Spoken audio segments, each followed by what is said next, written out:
blind man challenged the cruel king to a one-on-one duel. However, King Mark seemed very hesitant after hearing this, so the blind man immediately broke all 6 arrows in his quiver. Jack said he would duel him with just 1 arrow. Faced with the blind man's request, the king didn't want to lose prestige in front of all his subjects, so Mark had no choice but to accept the man's challenge. Little did he know, this would be the decision he would regret the most. Soon the king, wearing armor and riding a horse, entered the arena. Mark held a spear and quickly approached the blind man. The king rode his warhorse, continuously circling around Jack. Mark tried to use this method to disturb his judgment. Then the king seized the opportunity and threw his spear. Jack had no time to react. To dodge the spear, he accidentally dropped his weapon on the ground, but Jack didn't give up because of this. He quickly picked up the weapon from the ground. At this moment, the king attacked again. He quickly pulled one leg from the saddle. Mark leaned his body to one side and threw the spear again, but Jack's hearing was extremely sharp. From the collision sounds, he could tell the king had leaned his body to one side. Jack immediately jumped into the air and shot his only arrow.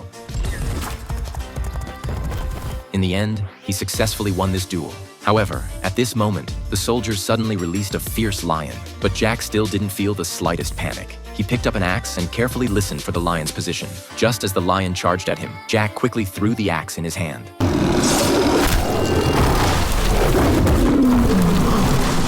The lion, known as the King of Beasts, was easily dealt with by Jack. Jack's subordinates immediately rushed excitedly into the arena. The two embraced tightly to celebrate this victory together. But the next second, soldiers shot countless arrows at them.